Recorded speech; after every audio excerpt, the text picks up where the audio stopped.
We have developed a groundbreaking energy storage technology that will enable a planet powered by renewable resources. What?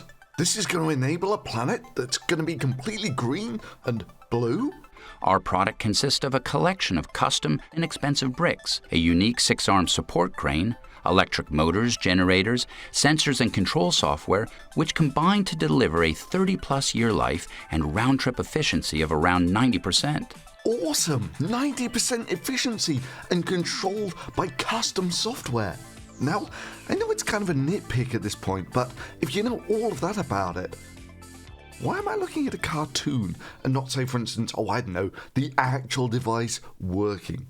As the crane lifts the bricks, the energy is stored in the elevation gain, building a self-supporting tower, which is the charge state. When the time comes to discharge, the crane simply returns the bricks to their base state. Our specially engineered control software ensures that each brick is placed in the exact position each time, and even takes into account the effects of extreme weather conditions. Specially engineered control software that can compensate for extreme weather. No wonder this thing got over 250,000 hits on Quartz and a 90-something% approval rating. But again, if you've done all that with your control software, surely you can show me something more than a cartoon. I mean, the plant is unmanned, with many plants able to run from a single control center. But it's a cartoon. How can you know you could control multiple of these units from a single control center if you can't even build one? Custom bricks are the perfect combination of a steel base plate, a high-strength concrete bottom, plus recycled rock and concrete mixture. What? Do I have it right that you've not even built a single brick yet? Allowing gravity storage to achieve a radical price-performance breakthrough. Oh, I'm sorry. I didn't realize it was a radical price-performance breakthrough. 50% cheaper than other methods. Why didn't one think of this before? Bricks can be personalized, either to blend into the environment with a single color, or each brick can be considered an individual pixel and used to create a picture or company logo. This is amazing. Their plans are so advanced that they're even thinking about what color they're going to paint it. Yeah. So why is this thing bullshit? Well, kind of for the same reason that if someone looked at the idea of power generation and said, hey, hamsters run in wheels all of the time, why don't we use that to generate clean, free power to run major cities? Yeah, in principle you can do it. It's just a really stupid way of doing it. Look, gravity storage is fine. But what you want to do it is a cheap material that is resilient, that you can repeatedly move around easily. And guess what? People figured out what that material was some time ago. It's called water. And people have been using water for gravitational storage for decades. It's called pump storage. Surplus power could be used to pump water from low to high altitude reservoirs. This water could in turn be released to generate power on days when demand is high and wind levels are low. And therein is the fundamental problem. A ton of untreated water costs basically nothing. It literally falls from the sky. Meanwhile, a ton of concrete is not only fairly unenvironmentally friendly, in that to create a ton of cement, which you're going to use to make that concrete, create about a ton of carbon dioxide. A ton of concrete also costs about $100. And the difference in density really isn't as much as you might think. A cubic meter of water, which is pretty similar to a cubic yard, about the size of the object this girl is sitting in. If that's made up of water, it weighs about a ton, whereas if it's made up of concrete, it weighs about 2.5 tons. Further, it's particularly easy to store water. Lakes. Now all you need is 2 lakes close by at different heights. Now if you don't have a natural formation like that, of course you're going to have to do some damming of some sort to actually construct a system like this. But then it stores an astronomical amount of power. Meanwhile, if you want to store it by stacking rocks, it requires all sorts of precision. Every time you move one of those rocks, it's got to be able to take all of the weight in the new configuration that you're putting it down in. And they need to be able to do this thousands of times for decades. And it still has to be structurally sound. So let's just do a quick recap of gravity storage using water versus concrete. Well, with water, of course, the material is cheap, whilst with concrete, it's expensive. Water is a self-healing liquid, which basically means it doesn't suffer from differential heating, it doesn't age, it doesn't crack if you drop it too hard or stress it wrong or whatever. None of which is true of concrete, where damaged blocks have to be monitored and if the damage is too much, discarded or repaired. And of course, the crane is moving parts central to store relatively modest amounts of energy. You need to move thousands of things to store about the same amount of energy as you could just by running some water through a single turbine. It may not therefore be that surprising that pump storage makes up some 95% of the world's energy storage. But you know how it goes. Every now and again someone comes up with a brilliant idea like, why don't we coat our roads with solar panels? We're gonna save this planet and make it sustainable for your kids and all future generations of life who can look back and say, hey, at least they invented solar freaking roadways. Please follow the link to Indiegogo.com. You know, someone comes along with an idea of addressing a problem that's been solved decades ago and say, you know what this really needs? It needs to cost 10 times more to build, with gazillions more moving parts. And then we need to put it in somewhere that it's intrinsically unsuited to run. It's just one of those crazy things. Cranes are not very good at operating in even modest winds. Gonzalez is no stranger to high winds and says in his field, it's his biggest challenge. This wind has been unbelievable. It's about 45, 50 mile an hour winds. We try to stay away from doing any kind of big lifts, anything like that. And even then our guys will still have quite a difficult time controlling that load. Anything below 20 miles per hour a crane can operate in. But once wind speeds exceed that, Gonzalez has to shut down most, if not all, production. You know, the upper wind limit for most cranes is about 10 meters per second. That's 30 miles per hour, which also, by coincidence, is about the optimum wind speed for windmills. Basically, putting these things near windmills would be almost the worst place that you could possibly build them. And in almost every piece of promotional bump these people put out, yeah, they're situated right next to windmills. Look, hell, don't believe it. Even in the tall buildings with long elevators in them, those buildings get buffeted by the wind, so the buildings rock about a bit. Skyscrapers sway in heavy winds, making elevator cables vibrate like giant guitar strings, which may cause snags. And that can cause great problems just for the elevators, the enclosed cranes inside the building, just from the swaying of the building. I mean, you don't have to think about it long. You know, this is going to be a 100-meter long cable. And now, just in gentle windy conditions, you've got to get down 100 meters and lock onto something with millimeter precision. I mean, just imagine, in modestly windy conditions, you've got a core on a 100-meter long cable and you're trying to hook onto a block with millimeter precision. And then stack them somewhere else, also with millimeter precision. And do it in a way that you don't successively chip away the blocks each time you load or unload them. But hey, I'm sure some of you watch the video and say, hey, but these people proved that it was possible by this amazing pilot study.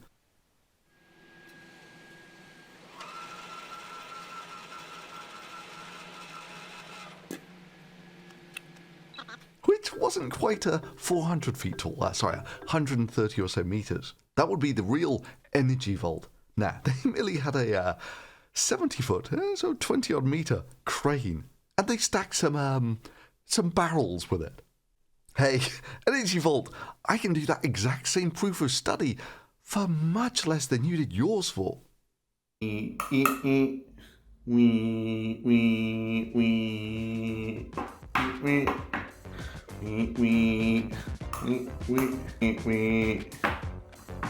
Wow, brilliant.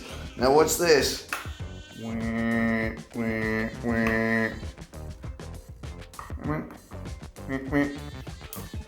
Beautiful.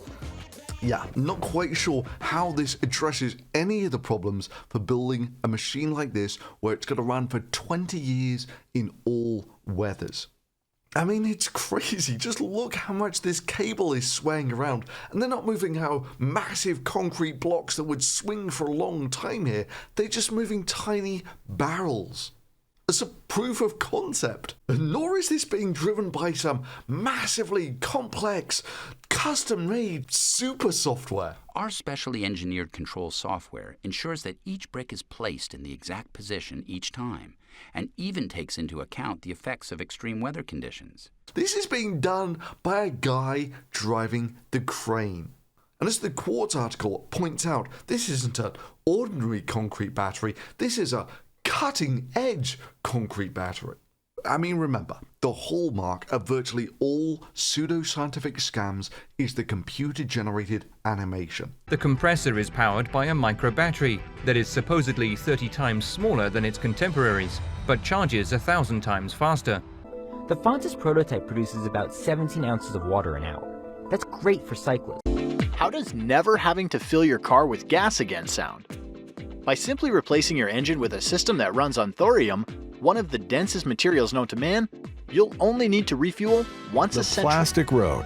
It's simple, efficient, low cost, and easier to construct. It's sustainable, contributes to a circular economy, is lightweight and easy to repair. Also divided into different sections.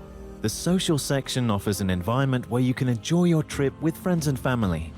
In the far end of the pod, a separate compartment can be found where private meetings can be held during the trip. Here, right? They fire up the engines, they pull the supports down, so this stays completely in the same place, but there's all this magnetism that's saving everybody while the Earth is shaking wildly under it. The Earth is like, okay, I'm done. The supports come back up. Everything's good. So we were like, of course, you could probably, with 1 million engines, lift anything, but that's got to cost a fortune. $13.10. That's what we're talking about. What it would take to hover a house, energy-wise. So I've developed this new way of stopping bullets. It's called hand. You want to know the awesome secret of how hand is going to work? Well, click subscribe and hit the notification bell, and I'll tell you. Oh, by the way, did I mention that hand is going to be 4 times more efficient at stopping bullets than the world's leading tank armor? Guaranteed! Sure it is. Drop a like on this video and I'll tell you its dark secret. You see, this is how it's going to work. You hold out your hand, and the influence of the thorium cars driving on solar roadways powered by micro compressors 1,000 times more powerful than lithium-ion batteries, synergized with iron thrusters running plastic road hoverboards, means that the bullets are just going to stop. They're just going to lose the will to move. But I know there's going to be loads of people out there who say that this isn't possible. But hey, they laughed at Galileo. They laughed at the Wright brothers. And I'm sure there's going to be a lot of people out there who laugh at hand. But just think of a world where no one ever need die from a bullet again. This is why the world needs hand. I only need $1 million, support my kid. All of these things are very easy to do with a computer. And slightly less easy to do in reality. In fact, it's a sure sign that you're dealing with artists, not engineers, when it comes to these animations, and they're making kind of Mickey Mouse mistakes. You know, so this one made me laugh. With a Hyperloop, they put all of this effort into constructing these 3-dimensional models, and then they had their solar panels just laid down on the top of it like that. But any engineer will tell you that just laying your solar panels down flat like that reduces their efficiency by about 30% compared to if they were just sort of fixed at an angle that mostly points them towards the sun during the day. Or in this Hyperloop animation. It's also extremely energy efficient due to solar power utilization. In fact, the Hyperloop could generate more power than it consumes as a closed system. Likewise, in computer-generated scene after computer-generated scene, the energy fault is depicted with windmills. Almost by definition, the worst place that you could situate such a machine in terms of wear on the equipment and operational difficulty. Or let's take how they rearrange their towers. which is down from the level of physics you would expect most school kids to be able to get, and some of the smarter monkeys. Look, let's imagine we've got a stack of 5 bricks. Remember, the further we lower the blocks, the more energy we get out. So the first brick is going to go down 4 bricks in height, so it's going to be a relative energy of 4. The next brick goes down 3, the next 2, and the next 1, giving this a maximum energy storage of about 10. Now let's see if we do it in the way that Energy Vault was doing it, where you don't spread out the blocks on the ground as much as possible, but immediately start building a second tower. Well, the first brick gets 4 energy units out, the second one gets 2 energy units out, and that's basically it. You're done. An arrangement like this halves the potential energy this thing could store. Further, there is absolutely no point in having bricks on the bottom here. The bricks at the bottom store 0 energy. I mean, why are there bricks there at all? And then if you look around, you'll find a video that they link to that gives us a price. Here they give a super optimistic price of $8 million for a unit. And on the optimistic side, this thing's going to store some 20 megawatt hours. Well, let's see how that compares to pump storage, shall we? Well, the largest pump storage systems in the world are about 1,000 times bigger than this. It didn't quite cost 1,000 times more to build. In fact, let's just do the calculations for comparable amounts of energy storage. You would need 1,000 energy volts to equal one of these big pump storage systems. 1,000 energy volts, by their very optimistic numbers, would cost you $8 billion. Right, those are projected numbers, their own optimistic projected numbers, given that thus far, this is the most sophisticated machine that they've actually made. Meanwhile, the actual cost of building a working pump storage system of the same size was about $1.6 billion. 5 times cheaper. Plus, it works when it's windy, it works when it's wet, and so forth. Now, this number I got out of a video linked directly from the Energy Vault website. However, if you go directly to the Energy Vault website, they magically claim that it's going to operate for 50% of the cost of competing storage systems. The compressor is powered by a micro battery that is supposedly 30 times smaller than its contemporaries, but charges 1,000 times faster. Yeah, well, they don't actually give any numbers there, but do give us some marvelous insights into how they thought up this number. Pricing is dependent on several factors: the capacity of the plant, the cost of the foundation pad, and the cost of waste materials. And that's it. That's everything on their website on pricing. And if you believe that, I've got some wonderful unicorn-flavored magic pills to sell you. Hell, this reminds me of that guy claiming that the Hyperloop would be 10 times safer than air travel, not merely before any human had traveled by Hyperloop. So the interior of the capsule isn't finished yet. They didn't let any cameras inside. Currently, it's a black tunnel. It's waiting to be designed in the next step. But before one had even been built. A lot of people worry about safety issues. Is this a safer way to get around? The system itself is 10 times safer than an airplane, for example. Yeah, I'm going to immediately push X to doubt these claims. They say they're going to be using 30-ton bricks. And what's the cost of those bricks? Well, they say that building this machine is going to cost about $8 million. And let's divide that by the amount of tons they would need to move. Let's be generous and say that they're going to lower each brick 100 meters, which they're not going to do, but whatever, let's give them that. And they claim that it's going to store 20 megawatt hours, which means they've got to shift about 70,000 tons, give or take, about 100 meters up in the sky. Now, give or take, that's about the weight of the Yamato, the largest battleship ever to be built, which, incidentally, you can get a model of the Yamato pre-assembled from my Amazon store below. So this bad boy here is the Yamato, biggest battleship ever made. And behind it is the American answer to it, which is the Missouri. Beautiful, beautiful ships though. Right, so you got to lift something about the size of a battleship 100 meters in the air for maximum storage capacity. Which means you've got to make all those critical load-bearing bricks for about $100 per ton. Now, you may recall from earlier that a cubic meter, cubic yard, that sort of thing, of concrete weighs about 2.5 tons and costs about $100 or so. And that's for nothing special concrete. Maybe not the sort of thing you want to build a 70,000 ton tower out of. But anyway, so at that would be about $50-ish per ton, which means that half of the price of this tower alone would go into the cost of the bargain basement concrete.